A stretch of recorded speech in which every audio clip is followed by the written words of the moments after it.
Assalamualaikum warahmatullahi wabarakatuh. Waalaikumsalam warahmatullahi wabarakatuh. Para pemirsa Syiar Dakwah di mana saja berada dan sahabat Gesa FM, radio komunitas Gesa FM Dewan Dakwah Kota Bukit Tinggi.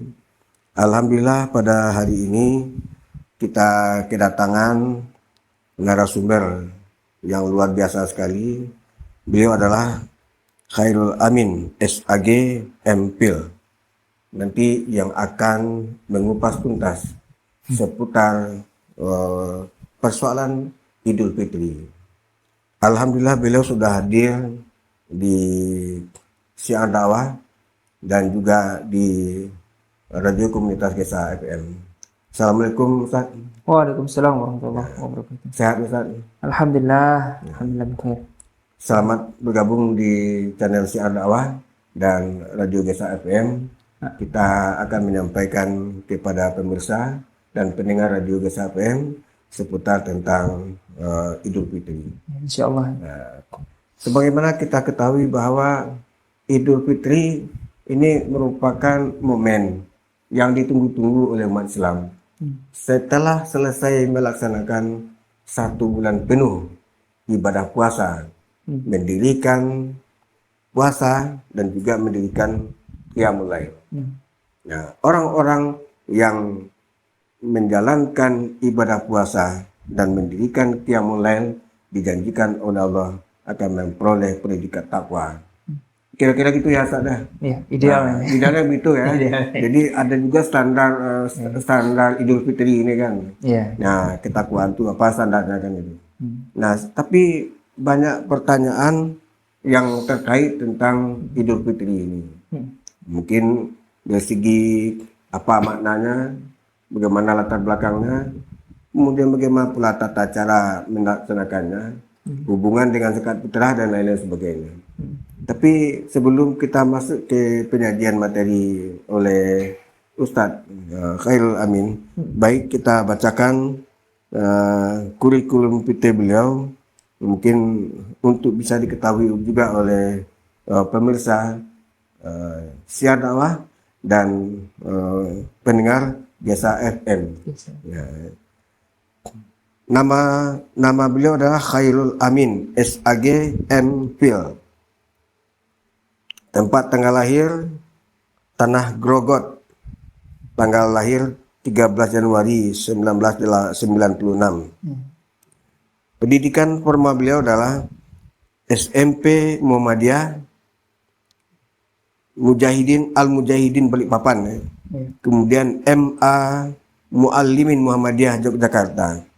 UIN Sunan Kalijaga Yogyakarta dengan prodi Ilmu Al-Quran dan Tafsir. Kemudian Universitas Gajah Mada, prodi S2-nya Ilmu Filsafat. Jadi MPhil ini filsafat ya Ustaz? Filsafat, filosofi. Ini teman-teman orang-orang filsafat juga nampaknya. Ya, pendidikan formal lainnya adalah English Club with Aminef. Kemudian Oxford English Course Pare. Di PP Aji Mahasiswa Al-Muhsin Kapriak, kemudian PP LSQ Al-Rahmah. Jadi ini jebolan Pari juga ini. Pari ini kan yang bahasa Inggris itu ya? Iya, kampung Yang Inggris. di Kediri itu kan? Iya, sempat sebentar. Terkenal juga dia kan. Kemudian pengalaman organisasi ya, sebagai CSS Mora Win Sunan Kalijaga, kemudian CSS Mora Nasional, Ikatan Santri Ma'had Al-Muhsin, kemudian LS KIH UIN Sunan Kalijaga, Himpas UGM. Ya. Penghargaan yang diraih adalah siswa berprestasi akademik terbaik MA Muallimin. Kemudian awards beasiswa PBSB, program beasiswa santri berprestasi Kementerian Agama RI. Kemudian awards beasiswa BFI LPDP Kementerian Keuangan RI. Nah, di samping beliau itu, beliau juga terkenal dengan penulis dan juga banyak karya dan artikel yang sudah ditulis oleh Ustadz Khairul Amini. Kalau saya lihat nih kurikulum PT Ustadz ini kayaknya Muhammadiyah juga ini. Wah, iya. Aktivis Muhammadiyah juga dari background pendidikan. Iya. Nah, cuma saya lihat bagaimana organisasi Muhammadiyahnya itu. Kalau dari kecil memang tradisinya Muhammadiyah, Pak ya. Muhammadiyah. Gontor tapi agak ke Muhammadiyah. Ya. Bapak juga aktif di pemuda Muhammadiyah dan pernah jadi pimpinan daerah Muhammadiyah PDM Di di Kalimantan. di Kalimantan ya. PDM. Saya lihat di Kalimantan tuh Muhammadiyahnya cukup bagus juga dan itu maju juga saya Iya, lihat gitu. cukup berkembang alhamdulillah. Berkembang ya, berkembang. Muhammadiyah. Ya. Nah, alhamdulillah berkembang. Ya, setahu kita organisasi Muhammadiyah ini karena sudah dilahirkan sebelum kemerdekaan. Dia memberikan contoh dan suri teladan untuk berbagai aktivitas dan kegiatan sosial kemasyarakatan. Nah, itu kira-kira bicara soal kemuhammadiyaan itu kan. Nah, kita hari ini akan mengupas tentang Idul Fitri ini kan. Ya, seperti biasa ya, satu hari sebelum setiap tahun itu biasa saja gondang ganjing penetapan ya. Bagaimana penetapan Idul Fitri itu yang melalui hisab, yang melalui ruqyah ya kan. Nah, itu kan sekira itu khasanah kekayaan Islam sebetulnya. Nah, tergantung kita menyikapi kan. Maka kita barangkali kita tarik aja moto kita ini kan Jasa FM yang bijak mencerdaskan gitu. Jadi umatnya harus cerdas. Nah, termasuk cerdas mengenai bagaimana menyikapi perbedaan Idul Fitri, juga bagaimana menyikapi persamaan Idul Fitri. Yang akan selalu sama, saya kira tidak mungkin juga itu. Karena cara tarik ukurnya sudah berbeda kan. Nah, tetapi punya dasar, syar'i, sah secara hukum agama, boleh diikuti dan boleh juga dilaksanakan yang lain kan begitu ya.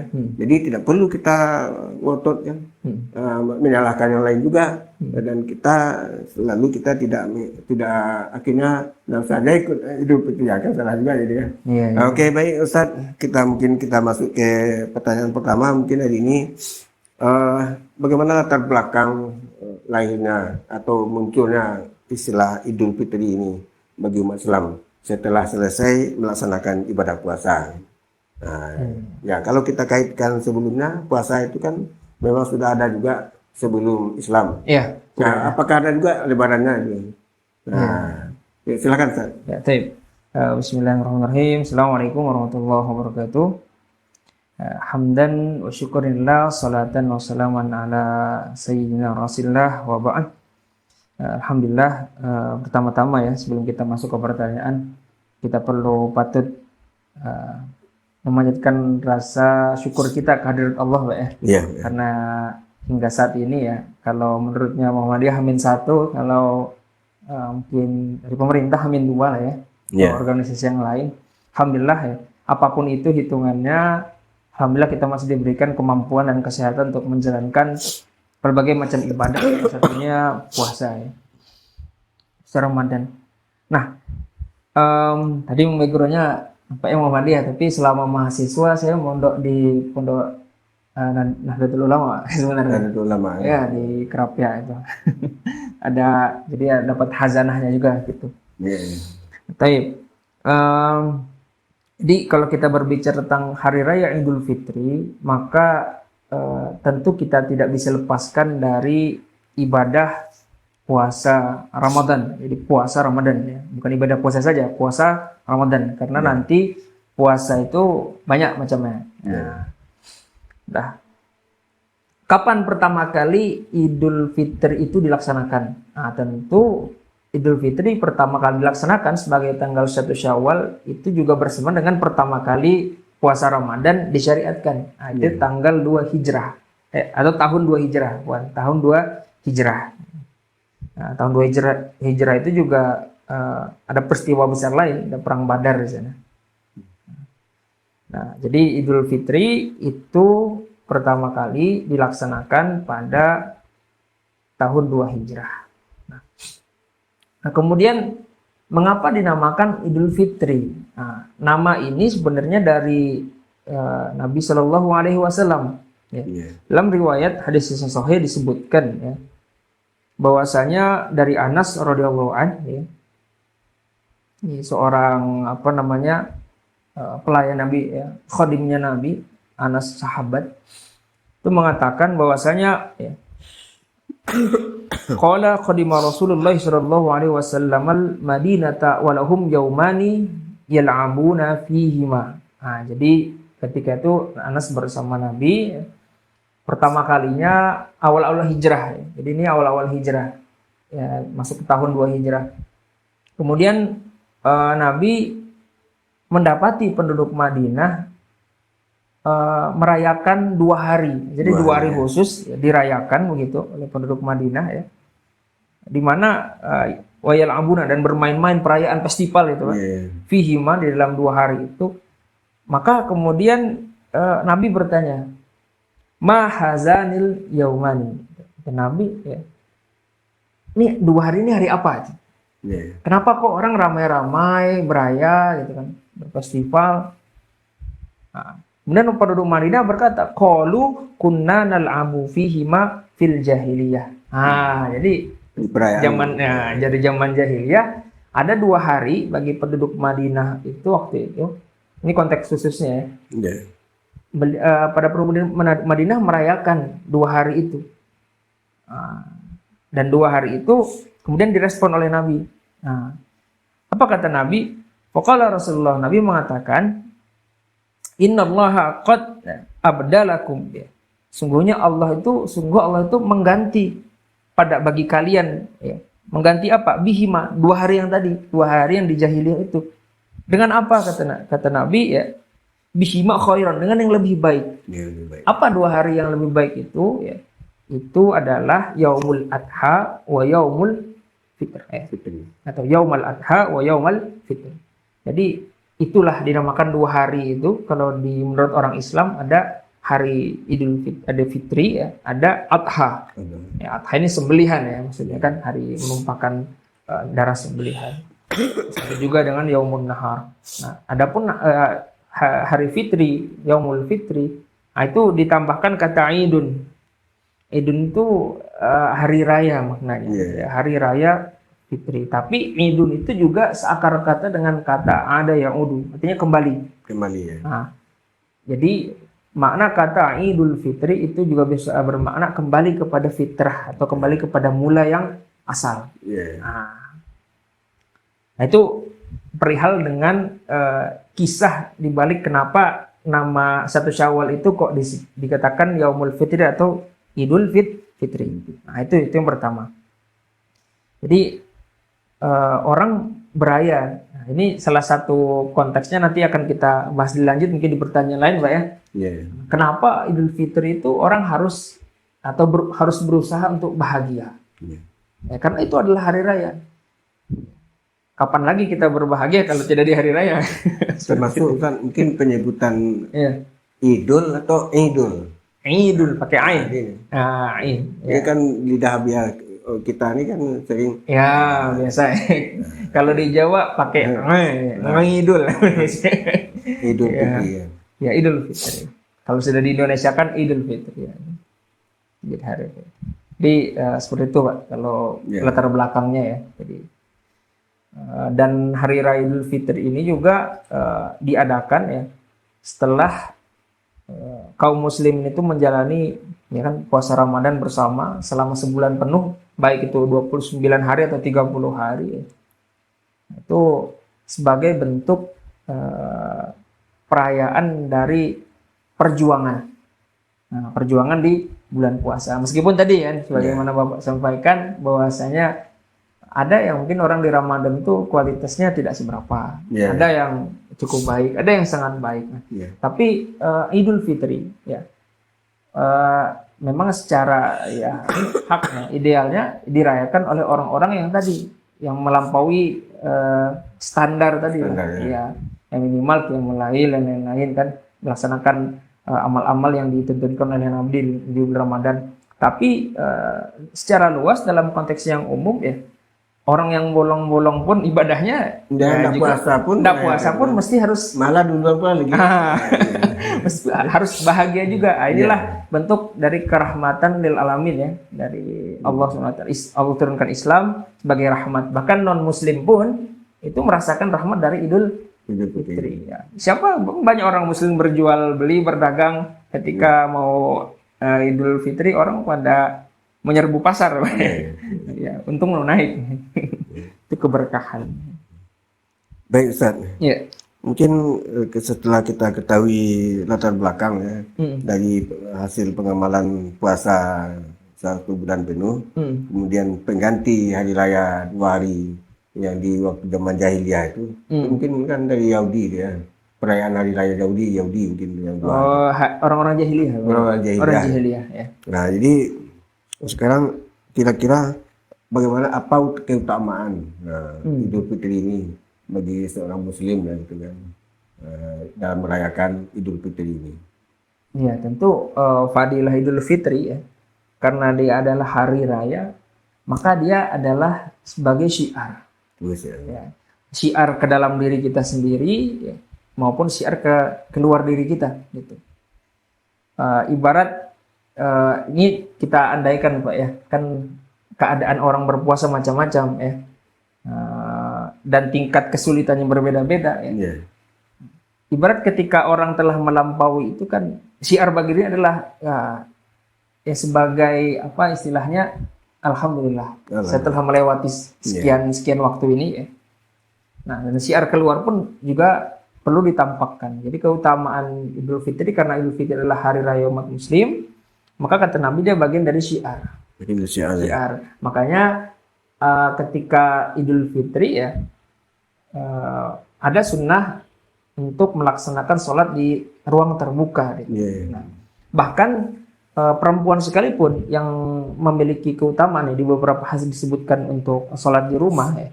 Nah, sekalipun tentu saja utama juga perempuan sholat di masjid ya, apabila tidak ada halangan. Itu baik yang sedang pasca wiladah atau ada anak kecil yang melahirkan persalinan, kemudian yang sedang haid ya, itu dianjurkan untuk hadir di lapangan sekalipun tidak sholat. Jadi untuk mendengarkan khutbah, berkumpul dengan kaum muslimin. Nah, itu untuk syiarnya. Untuk syiar juga ya. Sangat keutamaannya adalah syiar tadi, diutamakan untuk berkumpul, dan berkumpul itu kan apalagi di momen yang bahagia itu menyenangkan. Ya, menyenangkan hati. Jadi Ustaz, kan Idul Fitri itu dari asal katanya itu kan kembali suci gitu ya.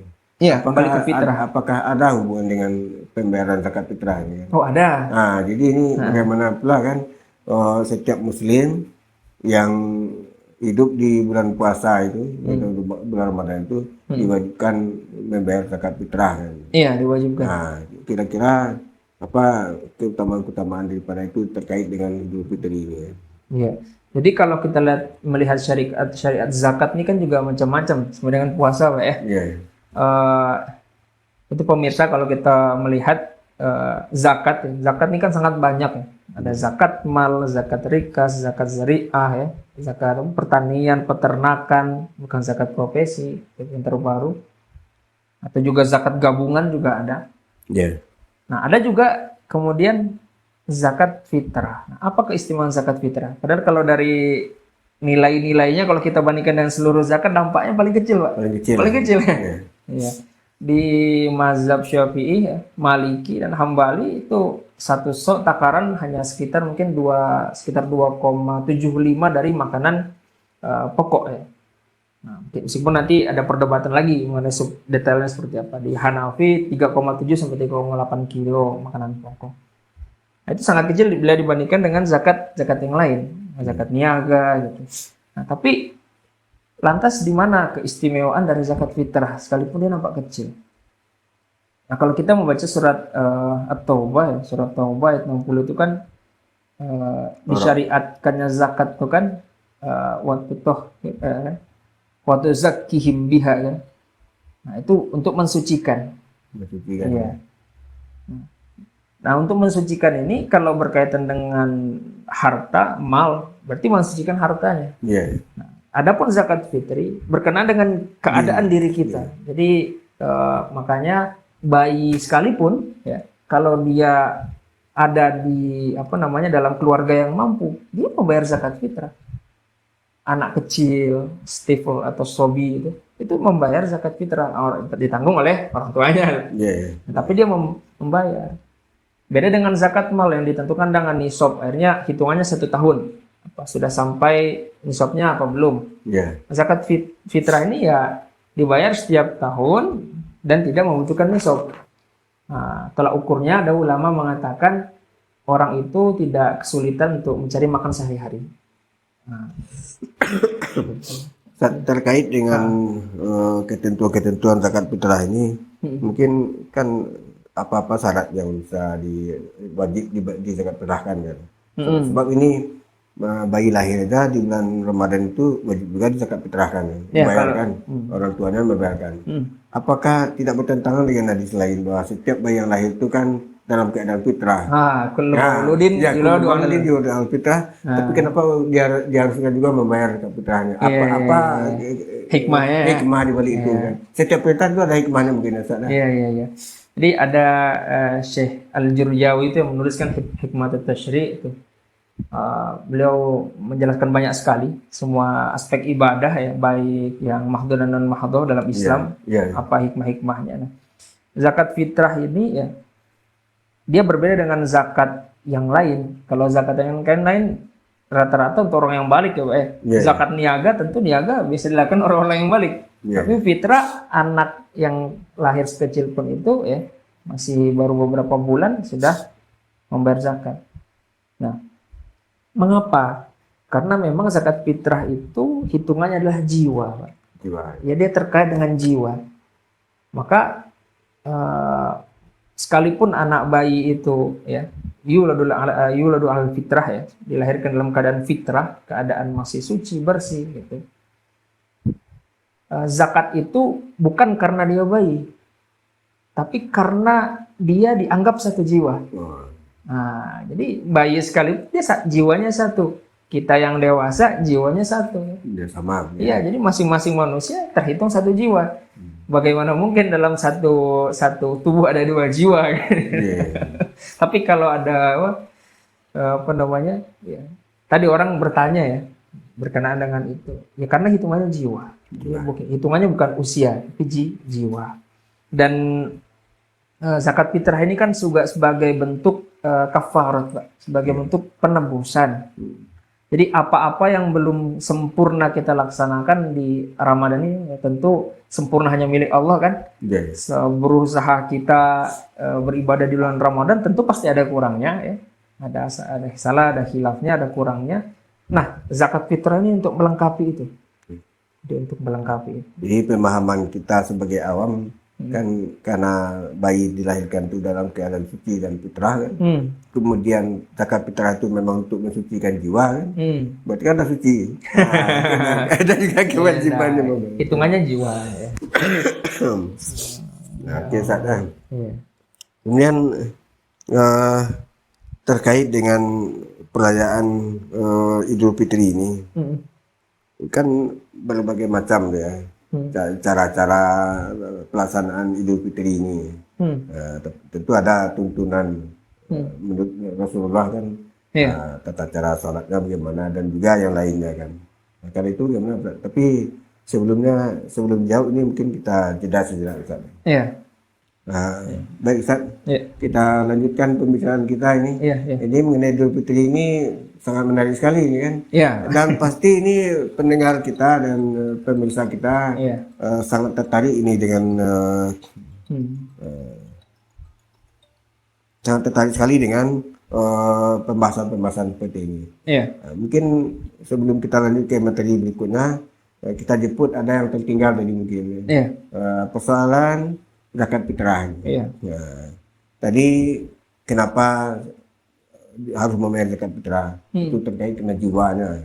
Jadi satu jiwa terkena kewajiban untuk membayar zakat fitrah. Nah, sekarang bagaimana tata cara agama mengatur secara syariat apa yang boleh di zakat fitrahkan, bagaimana cara menerimanya, Kemudian apa yang berkembang di masyarakat kita itu kan banyak juga. Ada yang wajib dengan beras. Kalau tidak dengan beras tidak sah fitrahnya. Ada juga yang membolehkan dengan uang. Atau yang penting makanan pokok ini kan. Nah, ini bagaimana penyelesaian ini, Ustaz? Mungkin agak sedikit kita cerahkan juga para pemirsa kita dan pendengar Radio Gesa FM di masa berada ini. Silakan, Ustaz. Iya, baik.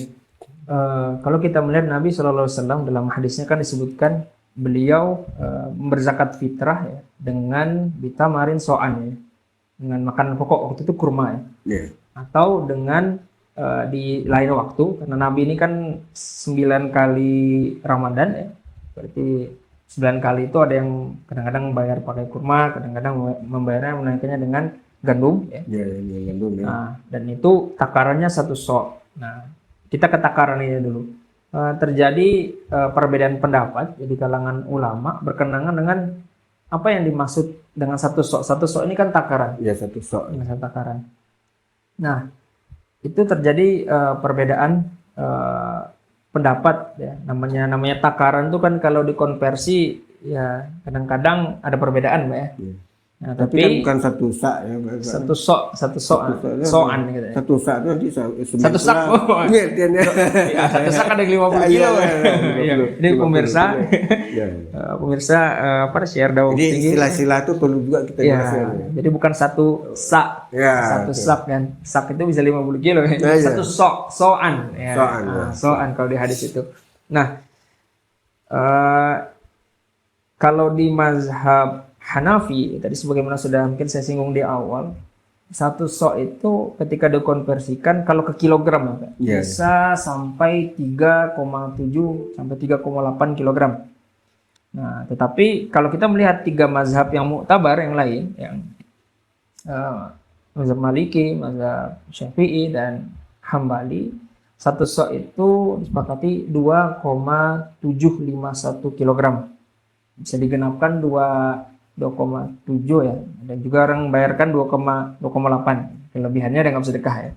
Tapi ada juga yang 2,5 itu mana tuh? Nah, umumnya Indonesia begitu ya. Iya. Nah, itu saya katakan tadi ada perbedaan soal konversi. Bisa jadi kadang-kadang dikonversikan ke alat tukar. Iya, alat tukar. Jadi kalau sistem dulu kan ada orang barter, Pak. Iya, barter barang dan barang. Tapi kini kok kan jadi pemirsa dan pendengar ya, pemirsa siar dakwah Bukit Tinggi dan pendengar Gesa FM ya.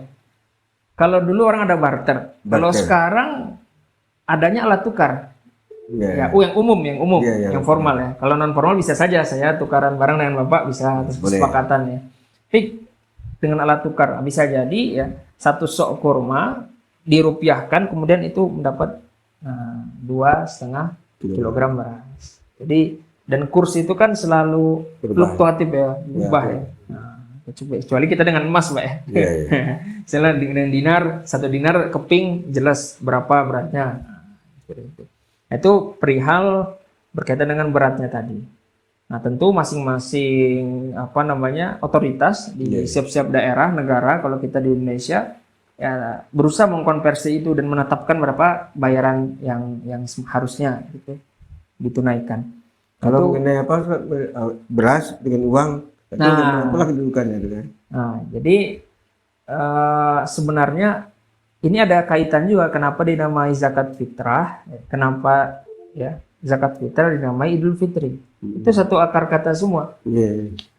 Nah, harapannya ya, jadi di hari raya Idul Fitri itu kenapa kok tadi kita bertanya kok hanya ada hanya tidak begitu banyak ya. Zakat fitrah itu kan 1 jiwa paling ya tadi 1 sok itu kan tidak banyak lah. Itu tidak banyak bagi orang yang sehari-hari tercukupi kebutuhannya. Itu kenapa tidak menunggu nisab seperti yang lain-lain? Karena memang zakat itu diperuntukkan di hari raya. Ya, jadi bukan untuk seminggu kemudian, bukan 2 minggu kemudian. Jadi sebaik-baiknya zakat fitrah itu adalah bisa dinikmati kaum fakir, kaum miskin di hari raya. Maka kenapa makanan pokok? Agar salah satu hikmahnya, agar saat hari raya itu semua kaum muslimin itu bisa ada makanan di rumahnya Iya. atau di mana tempat dia tinggal. Menikmati ya. Ya, tidak ada orang kelaparan. Makanya idealnya tidak ada orang kelaparan di hari fitri sehingga orang bersukacita semuanya.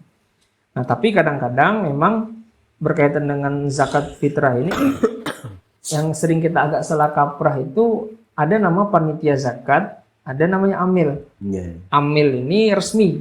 Iya. Jadi pemerintah ya bertanggung jawab kepada khalifah waktu itu ya. Ada Baitul Mal juga. Tapi ada hanya panitia. Panitia ini hanya mengumpulkan dan dia menyalurkan kepada masyarakat. Iya. Nah, sedangkan amil ini dia memang punya hak untuk mengelola sekian persen dari zakat fitrah itu. Ada punya hak dia. Nah, kalau di Indonesia mungkin yang ambil lah Badan Amil Zakat ya, BAS nasional. Kalau kita kan ada. Ya, tapi kalau yang lain-lain di masjid-masjid itu panitia zakat. Iya. Ya, panitia pengumpul zakat. Sehingga zakat itu ya keseluruhannya harus disampaikan kepada masyarakat. Nah, tapi berkenaan dengan zakat fitrah ini juga, kalau kita sebagai orang yang ingin berzakat fitrah tahu benar, misalnya ada kan di Al-Quran wa'adizal kurba. Kurba itu kerabat. Kalau ada kerabat kita yang membutuhkan zakat itu, maka lebih utama kita yang memberikan langsung. Memberikan langsung ke saudara kita yang membutuhkan itu. Jangan sampailah kita itu kita berzakat di masjid mana gitu kan. Tapi saudara kita kelaparan di hari raya, nah itu sangat tidak elok, tidak elok. Makanya diutamakan di Quran itu wa'izal kurba wal miskin. Miskin setelah kurba, fakir setelah fakir, miskin kurba dulu kalau bisa, kerabat dekat. Nah, kemudian tadi soal uang dan barang. Nah, jadi yang paling utama kita berbicara zahirul hadis, kalau kita bicara zahirnya hadis, maka yang paling utama adalah memang makanan pokok. Makanan pokok. Kenapa? Agar makanan itu bisa disantap saat hari raya. Nah, kemudian timbul pertanyaan dari orang, ya kan? Nah, terus kalau hanya makanan pokok, kalau kurma kan itu sudah mewakili makanan pokok dan lauk, Pak. Kalau di Indonesia, mohon maaf, kita pakai beras, tapi kalau beras itu bukan lauk, bukan lauk. Nah, lantas seperti apa? Nah, kemudian orang bertanya gitu. Maka ada sebagian ulama ya, di kalangan ulama muasir, muasirah, Syekh Qaradawi misal, tidak ada masalah ketika orang hendak menyampaikan atau menunaikan zakat fitrah dengan uang. Namun memang kalau dari kami sendiri ya melihat sebaik-baiknya zakat fitrah itu dengan makanan pokok. Nah, dilengkapi dengan infak atau sedekah. Nah, jadi kalau kita punya kelebihan rezeki, janganlah hanya zakat fitrah yang dibayar kan. Sekalian diberikanlah infak lebih untuk lauk. Nah, mungkin seperti itu. Jadi kita tidak berusaha mempertentangkan, kita tidak mencoba mempertentangkan pendapat-pendapat tersebut. Ya, makanya Imam Ghazali itu mengatakan al-fadilatu ma'khuzatun minal fadilah. Keutamaan itu memang terambil dari yang utama. Yang tidak usah berdebat soal orang pakai makanan pokok atau pakai uang, dua-duanya disatukan, kenapa enggak? Ya, kenapa berat? Yang jadi sering terjadi di tengah masyarakat kan kita tidak benarkan, menyalahkan. Nah, itu tidak sah tuh masa tersinggung orang kayak ya itu saya kira masing-masing kan punya dasar. Tapi memang yang salah satunya kenapa makanan pokok ya, bukan dengan alat tukar, salah satu hikmahnya memang yang ditakutkan ya, bagi orang yang tidak bijak, uang hasil saluran zakat fitrah itu digunakan untuk hal yang tidak baik. Misal ada orang punya uang, harapan kita mungkin dia butuh baju ya untuk lebaran, ya, karena dia tidak punya baju, misal bajunya rusak-rusak, dia butuh makanan, butuh lauk dan lain-lain, sehingga kita lebih mengutamakan uang. Tapi sebentar dulu, apakah ada jaminan uang yang diberikan itu digunakan untuk membeli yang memang keperluannya? Bisa jadi, mohon maaf, di masyarakat kita kan ada yang pejudi, dapat uang itu ya udah diputarnya lagi, atau hal yang lain-lain. Nah, itu kan penyelewengan. Nah, penyelewengan. Kan. Maka untuk yang paling aman itu tadi sebagai keutamaan tuh kalau bisa makanan pokok diberikan sebagai zakat fitrah, kemudian infak diberikan dalam bentuk apa namanya alat tukar uang. Itu lebih solutif Pak ya, daripada mengatakan tidak sah kan. Itu lebih solutif. Baik, baik sekali ini pembahasan kita terkait dengan pencerahan untuk pembayaran zakat fitrah. Ada satu pertanyaan juga terkait dengan zakat fitrah ini. Kan syarat orang yang membayar zakat fitrah itu kan itu kita ada juga dengan orang yang hidup di dua zaman. Itu syarat membayar zakat fitrah itu. Di dua zaman itu pengertiannya hidup di zaman Ramadan dan hidup di zaman Syawal. Awal. Nah, itu bagaimana penjelasannya? Oh iya. Jadi ada bagaimana pula bayi lahir misalkan dia baru lahir di 1 Syawal atau 29 Ramadan dia lahir kan. Apakah nanti terkena wajib bayar zakat fitrah juga dia kan? Jadi hal seperti ini perlu juga pencerahan kepada umat ya. Zakat fitrah itu ya dia dibayarkan sebelum pelaksanaan sholat Idul Fitri ya kan. Artinya 1 Syawal jatuh pun masih bisa dibayarkan tapi sebelum orang berangkat sholat. Itu hadis dari Nabi Shallallahu Alaihi Wasallam. Lalu bagaimana dengan orang yang misalnya meninggal Ramadan keberapa kali Pak? 15 mungkin. Ya, dia tidak dikenai kewajiban. Tidak dikenai itu ya? Tidak dikenai. Karena tadi asasnya adalah jiwa. Beda lagi kalau dia nanti orangnya sudah bayar 10 hari terakhir kan panitia biasanya sudah buka zakat fitrah itu kan pengumpulan itu sudah dibayarkan zakatnya kemudian orang itu wafat, nah itu lain lagi tidak perlu ditarik zakat fitrahnya. Jadi bukan berarti siapa yang hidup di bulan Ramadan itu kan sudah meninggal di pertengahannya tidak terkena wajib lagi ya. Apalagi kalau dia balik itu kan nanti agak beda dengan orang yang tadi seperti anak bayi itu Pak. Dia memang terkena untuk membayar zakat fitrah tapi kan ditanggung oleh orang tuanya. Beda dengan orang yang seperti mungkin kita masing-masing kita sudah punya kewajiban untuk itu. Oke, makasih Pak. Kita lanjut ke tunaikan pembahasan yang lain terutama terkait dengan tuntunan Nabi ya tentang perayaan Idul Fitri ini kepada umat Muhammad ya, umat Islam lah gitu secara keseluruhan ya, termasuk bagaimana pula tradisi-tradisi yang terjadi ya. Jadi karena ini hari raya maka tentu lakukanlah sesuatu yang menyenangkan ya. Menyenangkan ini kan banyak ya Pak, definisinya luas ya.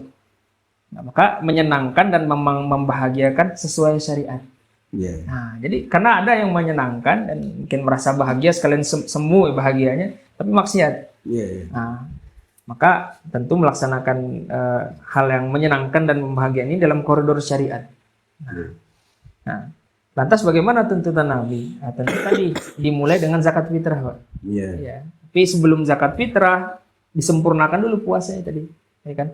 Walitukmilu iddata, ya kan, puasanya disempurnakan ya, kalau 29 30 ya, sempurnakan, kemudian menaikkan zakat fitrah, kemudian walitukabirullah ya, bertakbir mengagungkan nama Allah itu ketika sudah terbenam matahari nanti ya, sebagian saudara kita sudah bertakbir nanti malam.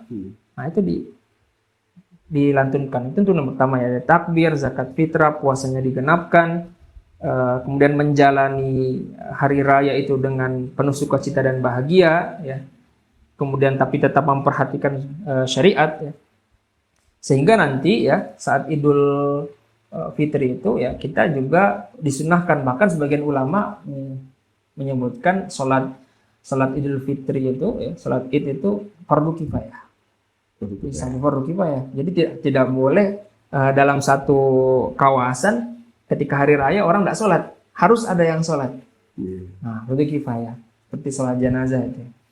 Nah, dan sholat ini kan 2 rakaat ya, 2 rakaat ya. Di dalam hadis Bukhari itu dikatakan ya, Idul Adha ya, rakaatani kan. Kemudian fi Idul Fitri rakaatani, 2 rakaat. Kemudian rakaat pertama ada 7 salam, kemudian rakaat kedua 5 salam. Nah, disunahkan dalam sholat itu ada 2 riwayat. Yang pertama mustahab ya, atau dianjurkan untuk membaca surat Qaf. Qaful Qur'anil Majid ila akhir ayat. Dan kemudian surat Al-Qamar di rakaat kedua. Nah, tapi di hadis kedua ada pilihan yang lebih ringkas. Nah, ini yang sering kalau di Indonesia. Jadi pertama baca Sabbihis, surah Al-A'la, kemudian yang kedua surat Al-Ghasyiyah, Al-Atad hadis Al-Ghasyiyah. Nah, itu. Kemudian sebelum berangkat sholat disunahkan juga ya untuk makan. Karena maka sholat Idul Fitri itu biasanya lebih siang, jam 7 lewat misalnya. Nah, harus makan dulu. Itu bagian dari sunnah. Berbuka istilahnya. Iya, berbuka puasa. Ya. Kemarin-kemarin pagi nggak boleh makan. Nah, sekarang boleh buka. Nah, itu. Kemudian mandi, membersihkan diri ya.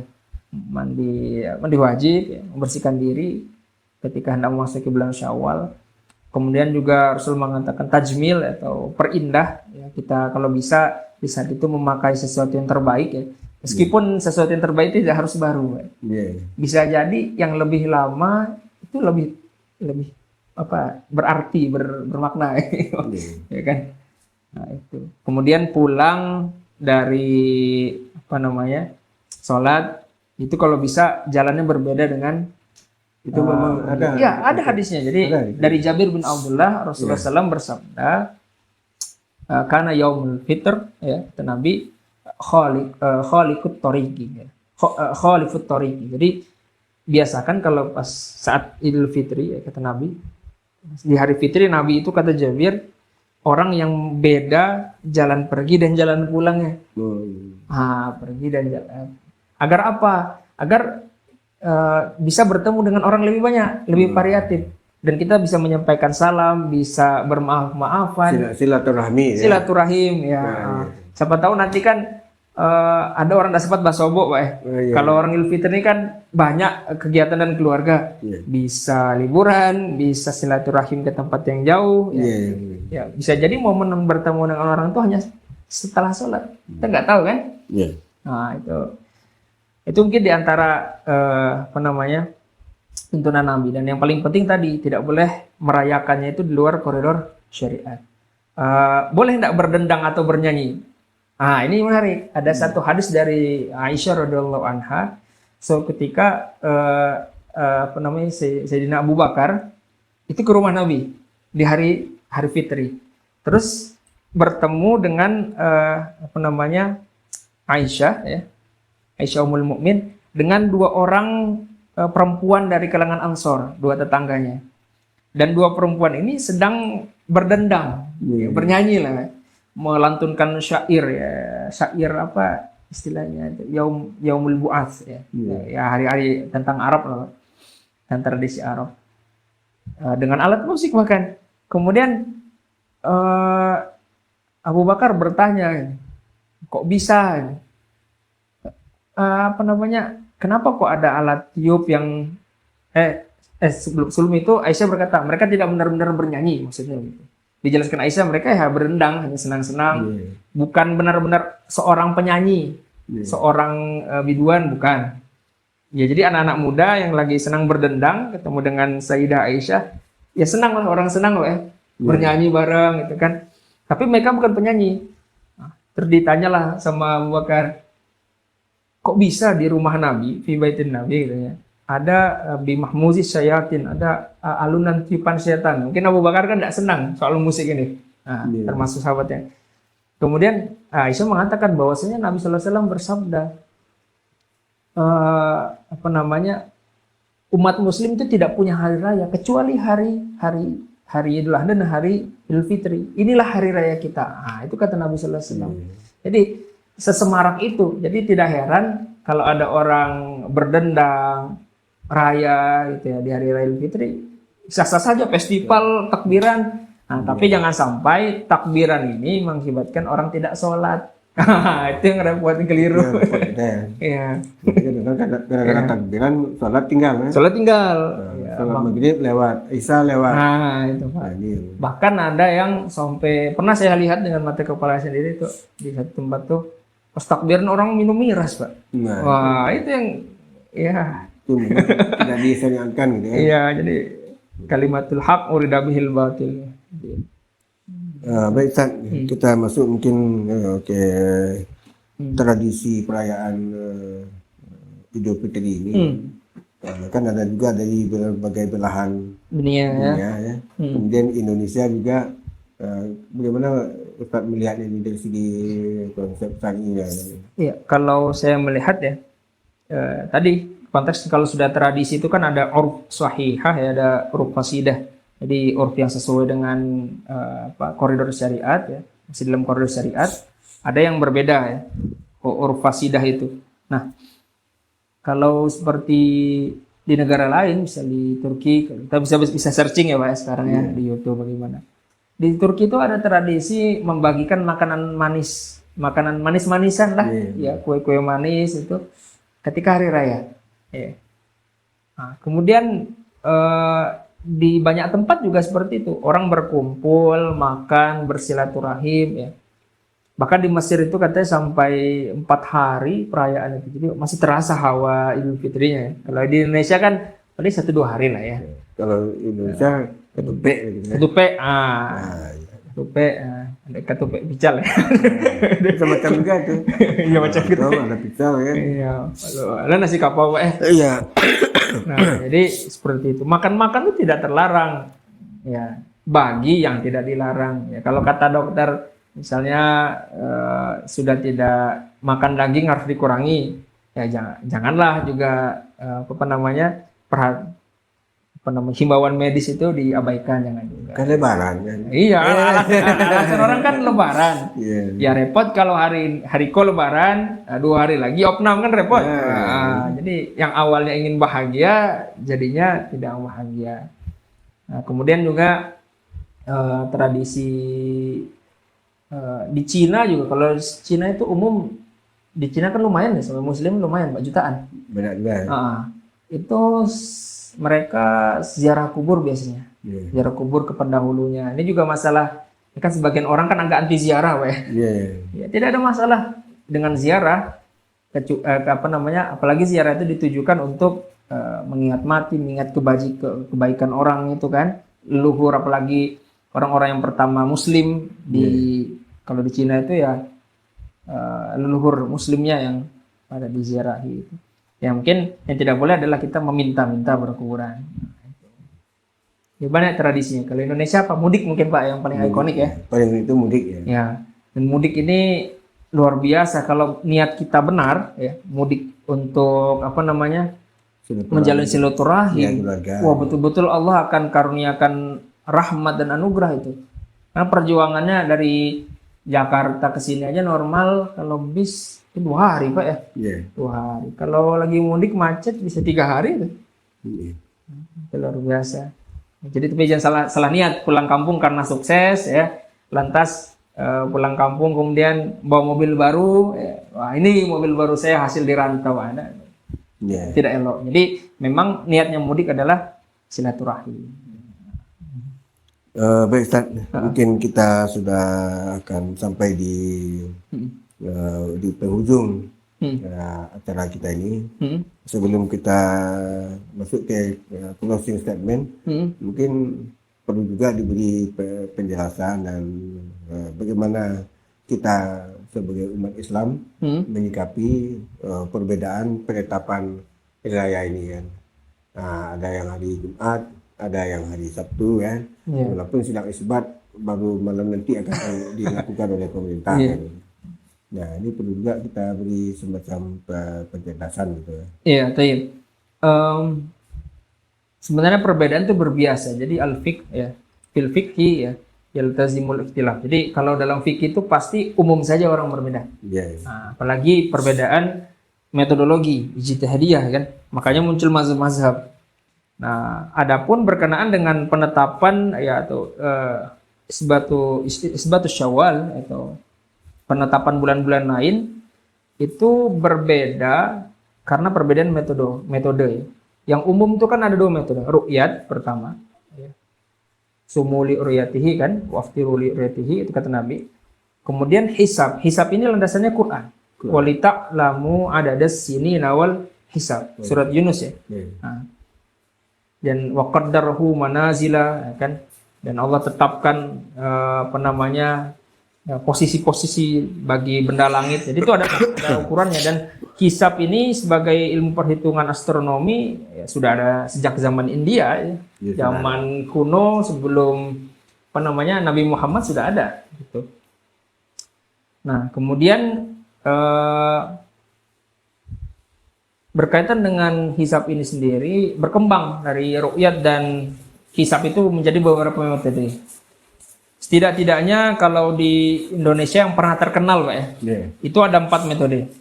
Pertama, ru'yatul hilal. Nah, ru'yatul hilal itu ya melihat bulan secara langsung, baik dengan mata telanjang atau dengan bantuan alat. Nah, kemudian ada yang namanya hisab murni atau ijtima' qabla al-ghurub.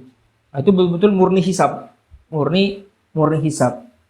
Nah, apa itu ijtima' atau konjungsi kalau dalam istilah astronomi? Itu adalah segarisnya atau sejajarnya antara benda-benda langit. Yang dimaksud di sini adalah matahari, bumi dan bulan. Nah, seperti yang terjadi siang ini. Nah, konjungsi. Tapi tidak selalu konjungsi itu berakhir dengan bergerhana. Nah, tidak selalu. Nah, tapi ada juga konjungsi yang berakhir dengan gerhana seperti yang siang ini kan sudah kita sudah kita melaksanakan sholat gerhana usub. Nah, itu namanya ijtima'. Apabila benda langit itu sejajar sebelum maghrib, sebelum matahari terbenam, maka bisa dipastikan besoknya adalah bulan baru. Ya. Nah, apabila sejajarnya setelah matahari terbenam, maka lusa baru akan bulan baru. Nah, itu 2 metode itu kan berkembang nanti. Nah, pertama yang ketiga ya, berkembangnya menjadi imkanur ru'yat. Nah, imkanur ru'yat itu yang sekarang digunakan oleh pemerintah. Dengan Nahdlatul Ulama, Pak. Nah, apa maksudnya imkanur ru'yat? Imkanur ru'yat itu tetap disandarkan dengan ru'yat, tetapi dengan dengan kriteria tertentu. Sekarang kan kriteria 3%. Kriteria dan kriteria itu ya tinggi bulan dari ufuk itu serta kemiringannya atau elongansi. Nah, itu berbeda-beda antar tiap daerah. Yang di Khatulistiwa, di Kutub Selatan, Kutub Utara berbeda tuh. Beda matla namanya. Matla. Nah, maka ada imkan ru'yat di negara lain itu yang ada yang 5%, ada yang 7%. Nah, kita dengan Turki itu beda. Nah, Indonesia bahkan berubah tuh, Pak. Nah, dari 2% yang beberapa tahun lalu sekarang jadi 3%. 3% sekarang. Nah, apa maksud dari angka 3%? Nah, apa maksudnya? 3% itu adalah kalau ada orang bisa melihat hilal ya, dan hitung-hitungannya di atas 3%, maka sumpah orang itu diterima.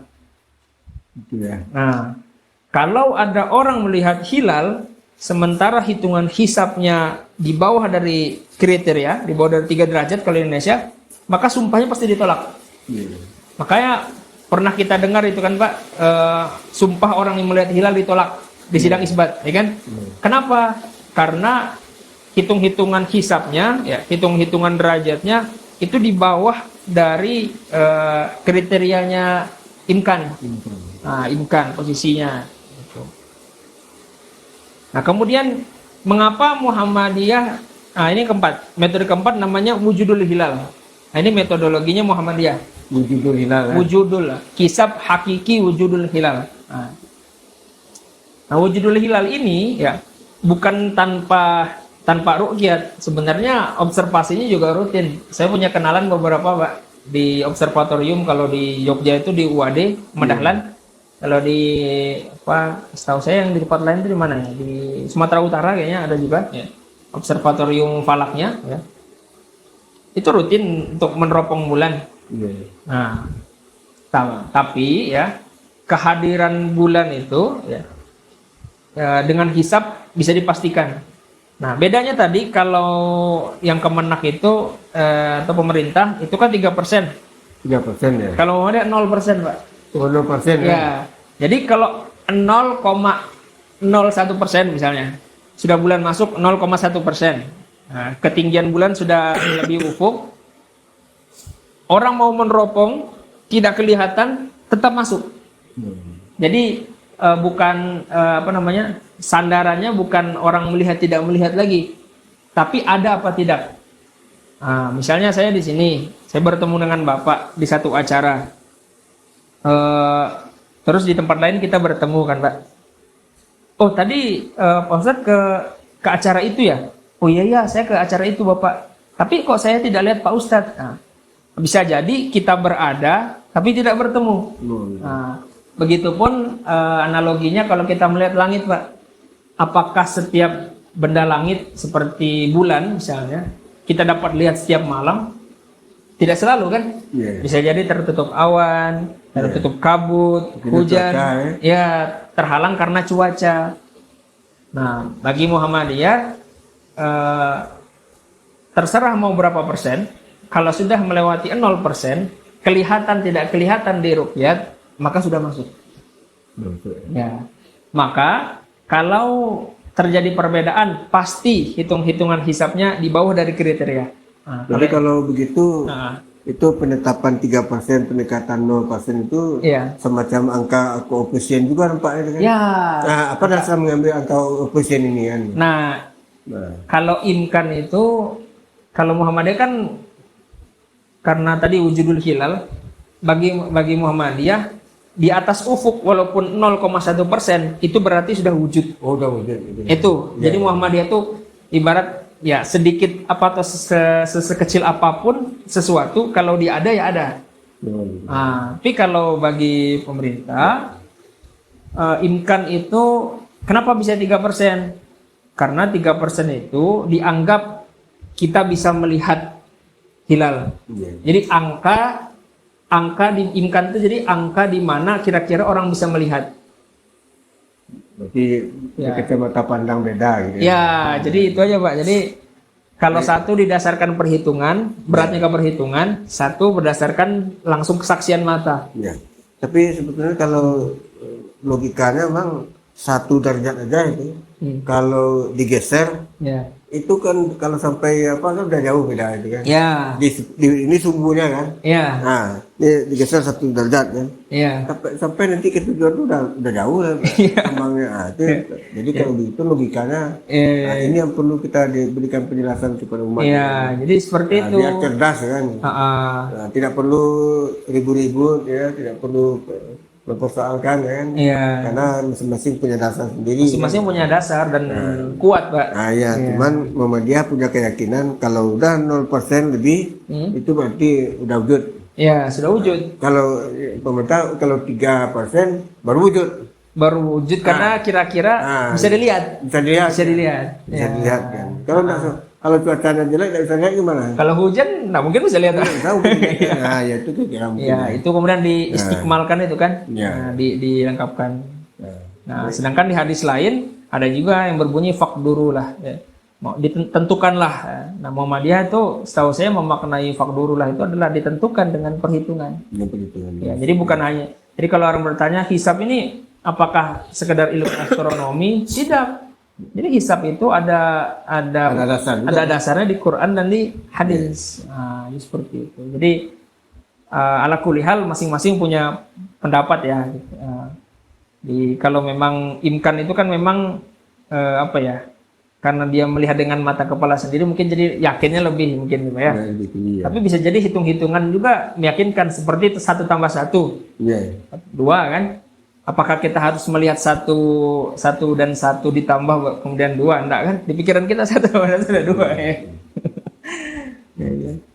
Baik, Ustaz, saya kira mungkin kita sudah sampai di penghujung. Ya, sikapnya mungkin Pak ya. Bagaimana kita menyikapinya? Ya?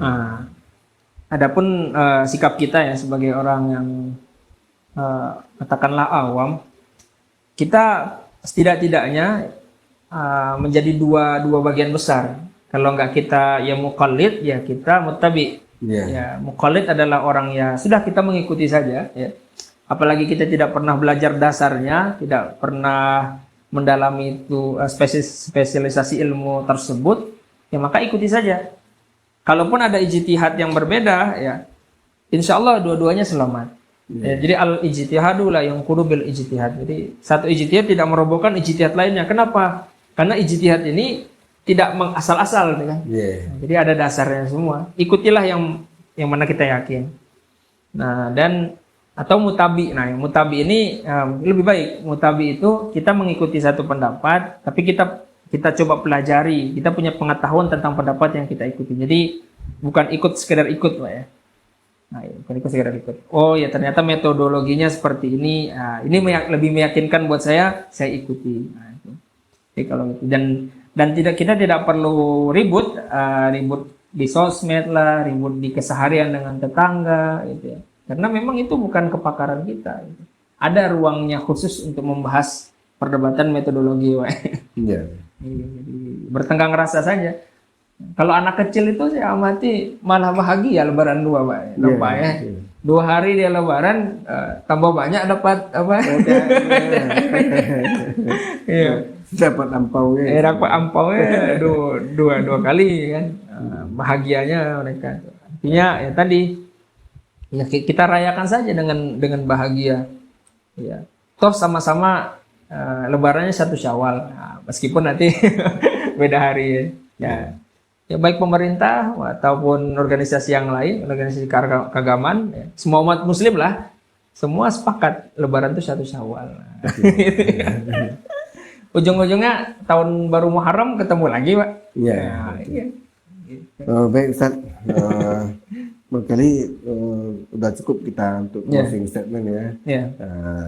Terima kasih Ustadz atas kehadirannya, pemaparannya dan juga pencerahannya kepada pemirsa siar dakwah, Dewan Dakwah Kota Bukit Tinggi dan pendengar radio komunitas Gesa FM. Terima kasih atas waktunya.